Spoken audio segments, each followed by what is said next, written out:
মাঞ্চো যোহ ব্যভিচারেণ ভক্তিযোগেন সেবতে সগুণান সমতি তৈতান ব্রহ্মভূয়ায় কল্পতে। ঠাকুর, মা ও স্বামীজির চরণে শতকোটি প্রণাম জানিয়ে আজকের পাঠ শুরু করব। ঠাকুর উৎসবে গেছেন, ব্রাহ্ম সমাজের উৎসবে। সেখানে ব্রাহ্ম সমাজের এক মহোৎসব চলিতেছে, সেইখানে গেছেন। সেইখানে যাইয়া ভক্তদের সঙ্গে বসেছেন এবং ভক্তদের সঙ্গে কথা বলছেন। সহাস্য বদনে ঠাকুর শ্রীযুক্ত শিবনাথ ও আদি ভক্তগণের দিকে দৃষ্টি নিক্ষেপ করিতে লাগিলেন এবং তাদেরকে বলিতেছেন, এই যে শিবনাথ, দেখো তোমরা ভক্ত, তোমাদের দেখে বড় আনন্দ হয়। গাঁজাখোরের স্বভাব যেমন, আর একজন গাঁজাখোরকে দেখলে ভারী খুশি হয়, হয়তো তার সঙ্গে কোলাকুলি করে। তোমরা এত ভক্ত আছো, আমিও ঈশ্বরের ভক্ত, তাই এই ভক্তের সঙ্গে ভক্তের মিলন এ খুব আনন্দের বিষয়। এই জন্য তোমাদেরকে দেখে আমি খুব আনন্দিত হয়েছি। মাতাল যেমন মাতালকে দেখে আনন্দ পায়, ঠিক সেই ধরনের ভক্তরাও ভক্তকে দেখে আনন্দ পায়। যাদের দেখি ঈশ্বরে মন নাই, তাদের আমি বলি, তোমরা একটু ওইখানে গিয়ে বসো। অর্থাৎ আমার কাছে না বসে তোমরা তফাতে যাও। অথবা বলি, যাও বেশ বিল্ডিং দেখোগে। রানী রাসমণি যে কালীবাড়ি করেছেন এবং চারদিকে বড় বড় বিল্ডিং বানিয়েছেন, আরও মন্দির করেছেন, সেইগুলো তোমরা দেখোগে।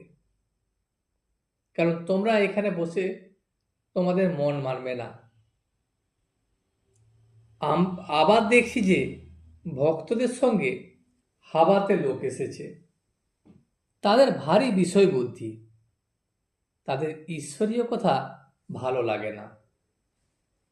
যাদের বিষয় বুদ্ধি বেশি থাকে, যারা বিষয়ের চিন্তা সবসময় বেশি করে, তারা ঈশ্বরীয় কথা পছন্দ করে না। হয়তো ভক্তেরা অনেকক্ষণ ধরে আমার সঙ্গে ঈশ্বরীয় কথা বলছে, তাদের সঙ্গে তারা এসেছে, তারা এদিকে বসে থাকতে পারছে না, ছটফট করছে। কারণ তাদের ঈশ্বরীয় কথা তো ভালো লাগেনি, সেই জন্য তারা বারবার সেখান থেকে চলে যেতে চাইছে। বারবার ভক্তদের কানের কাছে এসে বলছে, কখন যাবে কখন যাবে, আস্তে আস্তে ফিস ফিস করে বলছে। হয়তো ভক্তরা বললে, দাঁড়াও না হে, আর একটু পরে যাব, তখন এরা বিরক্ত হয়ে যায় এবং বিরক্ত হয়ে বলে, তবে তোমরা কথা কও, আমরা নৌকায় গিয়ে বসি। সংসারী লোকেদের যদি বলো যে সব ত্যাগ করে ঈশ্বরের পাদপদ্মে মগ্ন হও, তা তারা কখনো শুনবে না। তাই বিষয়ী লোকদের টানবার জন্য গৌরনীতায় দুই ভাই মিলে পরামর্শ করে এই ব্যবস্থা করেছিলেন। ব্যবস্থাটা কি না, মাগুর মাছের ঝোল, যুবতী মেয়ের কোল, বল হরি বল। লোকে ভাবল যে হরিবোল বললে মাগুর মাছের ঝোল দেবে এবং যুবতী মেয়ের পাও। প্রথম দুইটি লোভে এই মাগুর মাছের ঝোল ও যুবতী মেয়ের কোল, এই দুইটির লোভে অনেকেই হরিবল বলতে যেত। হরিনাম সুধার একটু আস্বাদ পেলে বুঝতে পারত যে মাগুর মাছের ঝোল আর কিছুই নয়, তা হল হরি প্রেমে যে অশ্রু পড়ে তাই। যখন হরিবল বলে বা হরিনাম করে, তখন তার মনের যে অনুভূতি হয় এবং ঈশ্বরকে পাওয়ার যে আকাঙ্ক্ষা, তার অশ্রু আপনা হতে তার চোখ বেয়ে ঝরে পড়ে। সেই অশ্রুকেই এখানে মাগুর মাছের ঝোল বলা হয়েছে। আর হলো যুবতী মেয়ে। যুবতী মেয়ে হলো পৃথিবী। যুবতী মেয়ের কোল হলো ধুলায় হরি প্রেমে গড়াগড়ি। যখন ঈশ্বরকে তুমি আকুল হয়ে ডাকবে এবং ঈশ্বরের জন্য ধুলায় গোড়াগড়ি খাবে, সেই জিনিসকেই এখানে যুবতী মেয়ের কোল বলেছেন। নিতাই কোনো রকমে একবার হরিনাম করিয়ে নিতেন, যে একবার যদি হরিবোল বলে তাহলে তাদের চেতনা চৈতন্য হবে। যেমন চৈতন্যদেব বলেছিলেন, ঈশ্বরের নামের ভারী মাহাত্ম্য। ঈশ্বরের নাম যদি কেউ করে, সে সব কিছু ভুলে যাবে এবং শীঘ্র ফল না হতে পারে, কিন্তু কখনো না কখনো এর ফল হবেই হবে। ঈশ্বরের নাম কখনো ব্যর্থ হতে পারে না।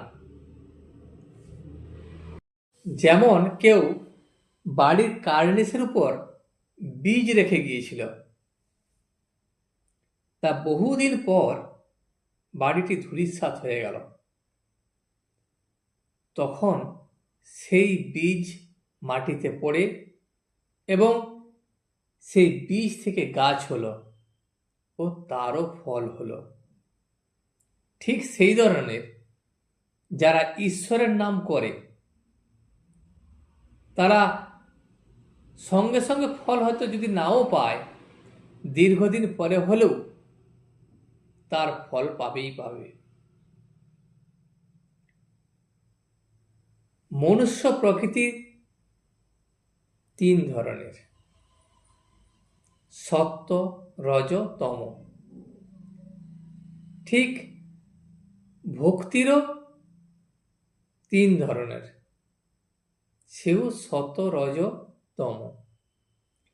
সংসারী লোকেদের মধ্যে যেমন সত্ত্ব, রজ, তম তিন গুণ আছে, তেমনি ভক্তিরও সত্ত্ব, রজ, তম তিন গুণ আছে। সংসারী সত্ত্বগুণ কিরকম জানো? যেমন বাড়িটি এখানে ভাঙা, ওখানে ভাঙা, মেরামত করে না, ঠাকুর দালানে পায়রাগুলো হাঁকছে, উঠানে শ্যাওলা পড়ছে, হুঁশ নাই, আসবাবগুলো পুরনো, ফিটফাট করার কোনো চেষ্টা নাই, কাপড় যাই তাই একখানা হলেই হলো। লোকটি খুব শান্তশিষ্ট, দয়ালু, অমায়িক, কারো কোনো অনিষ্ট করে না। এই ধরনের গুণ যাদের থাকে, তাদের হলো সত্ত্বগুণ। আবার সংসারের রজগুণের লক্ষণ হলো, যেমন ঘড়ি পরে, চেন বাঁধা ঘড়ি, হাতে আবার দুই তিনটা আংটি, বাড়ির আসবাব খুব ফিটফাট, দেয়ালে বিভিন্ন ধরনের ছবি, কুইনের ছবি, রাজপুত্রের ছবি, কোনো বড় মানুষের ছবি, বাড়িটি ভালো করে চুনকাম করা, রং করা, যেন কোনোখানে একটু দাগ নেই, নানা রকমের ভালো ভালো পোশাক, এমনকি চাকরদেরও ভালো পোশাক, এমনি এমনি সব। এগুলি হলো রজগুণের অধিকারী। আর তমগুণ কি না? নিদ্রা, কাম, ক্রোধ, অহংকার, এই সব মিলিয়ে এগুলি হলো তমগুণ। ঠিক সেই ধরনের ভক্তিরও সত্ত্ব আছে। যে ভক্তির সত্ত্বগুণ আছে সে ধ্যান করে অতি গোপনে। সে হয়তো মশারির ভিতর ধ্যান করে, সবাই জানছে ইনি শুয়ে আছেন, কাউকে জানতে দেননি তিনি ধ্যান করছেন বলে। বুঝি রাত্রে ঘুম হয় নাই, তাই উঠতে দেরি হচ্ছে। এদিকে শরীরের উপর আদর কেবল পেট চলা পর্যন্ত। যতটুকু খাবার দাবার না খেলেই নয়, সেইটুকু খাবার খাওয়া, যেমন সাকন্য পেলেই হলো, খাবার কোনো ঘটা নেই। পোশাকের কোনো আড়ম্বর নেই, যাই হোক পরলেই হলো। বাড়ির আসবাবের জাঁকজমক নাই। আর সত্যগুণী ভক্ত কখনো তোষামোদ করে ধন লয় না। আর ভক্তির রজ কেমন না, যাদের ভক্তির রজ থাকলে সে ভক্তের হয়তো তিলক আছে, রুদ্রাক্ষের মালা আছে, আবার সেই মালার মধ্যে মধ্যে একটি সোনার দানা থাকে। যখন পূজা করে তখন সাধারণ কাপড় পরে না, তখন গরদের কাপড় পরে পূজা করে, লোক দেখানো আর কি। আর তমগুণ হলো ভক্তির তম যার হয় তার বিশ্বাস জ্বলন্ত। ঈশ্বরের কাছে সেরূপ ভক্ত জোর করে, যেন ডাকাতি করে ধন কেড়ে লওয়া, মারো কাটো বাঁধো, এইরূপ ডাকাত পড়া ভাব। ঠাকুর ঊর্ধ্ব দৃষ্টি তাহার প্রেম রসাভিষিক্ত কণ্ঠে গাইতেছেন, গঙ্গা গঙ্গা প্রভাসাদি কাশী কাঞ্চি কে বা চায়, কালী কালী কালী বলে আমার অজাপা যদি ফুরায়। ত্রিসন্ধ্যা যে বলে কালী, পূজা সন্ধ্যা সে কি চায়? সন্ধ্যা তার সন্ধানে ফেরে, কবু সন্ধি নাই পায়। দয়াব্রত দানে আদি আর কিছু না মনে লয়, মদনের যাগযজ্ঞ ব্রহ্মময়ী রাঙা পায়। কালী নামের এত গুণ কে বা জানতে পারে তাই? দেবাদিদেব মহাদেব যার পঞ্চমুখে গুণ গায়। ঠাকুর ভামনমত্ত যেন অগ্নিমন্ত্রে দীক্ষিত হইয়া গাইতেছেন, আমি দুর্গা দুর্গা বলে মা যদি মরি, আখেরে এ দিনে না তারও কেমনে জানা যাবে গো শঙ্করী। কি আমি তার নাম করেছি, আমার আবার পাপ কিসের? আমি তার ছেলে, তার ঐশ্বর্যের অধিকারী। মানুষের জীবনে এইরকম রোগ হওয়া চায়। তমগুণকে যদি একটু মোড় ফিরিয়ে দিলেই ঈশ্বর লাভ হয়। তার কাছে জোর করো, তিনি তো পর নন, তিনি তো আপনার লোক। আবার দেখো, এই তমগুণকে পরের মঙ্গলের জন্য ব্যবহার করা যায়।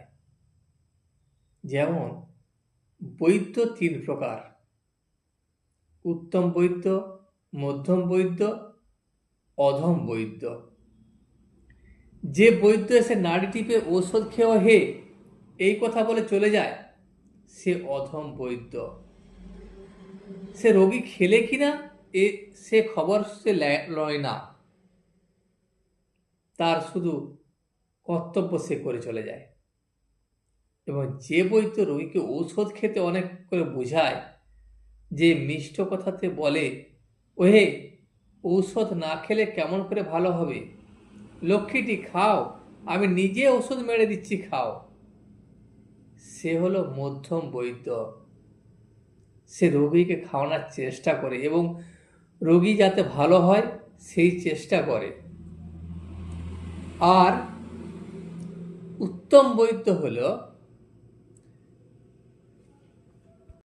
রোগী যদি কোনো মতে না খায় তাহলে বুকে হাঁটু দিয়ে জোর করে ওষুধ খাইয়ে দেয়, সেই বৈদ্য হলো উত্তম বৈদ্য। এইটি বৈদ্যের মধ্যে তমগুণ। এগুণে রোগীর মঙ্গল হয়, অপকার হয় না। ঠিক সেই ধরনের যদি জোর করে ঈশ্বরের কাছে চাওয়া যায়, ঈশ্বরের কাছে ঈশ্বরকে জোর করে চাইতে হয়। তিনি বাইরের লোক নন, তিনি আমাদের নিজেদের মধ্যেই আছেন। তাহলে তার উপকার পাবে। বৈদ্যের মতো আচার্য 3 প্রকার। যিনি ধর্মোপদেশ দিয়ে শিষ্যদের আর কোনো খবর লন না, সে আচার্য অধম।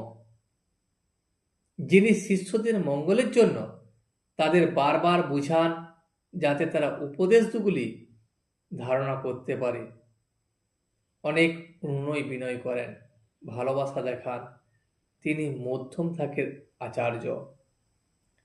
আর যখন শিষ্যেরা কোনো মতে শুনছে না দেখে কোনো আচার্য জোর পর্যন্ত করেন, তারে বলি উত্তম আচার্য। আজ এই পর্যন্ত।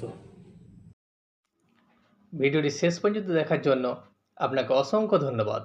ভিডিওটি যদি আপনার ভালো লেগে থাকে তাহলে একটা লাইক, কমেন্ট এবং বন্ধুর সাথে শেয়ার করে দেবেন। সাবস্ক্রাইব করে পাশে থাকা বেল আইকনটি বাজিয়ে দেবেন, যাতে আপনাদের নতুন ভিডিওগুলি সর্বপ্রথম আপনার কাছে পৌঁছে যায়। জয় শ্রী রামকৃষ্ণ, জয় শ্রী রামকৃষ্ণ, জয় শ্রী রামকৃষ্ণ।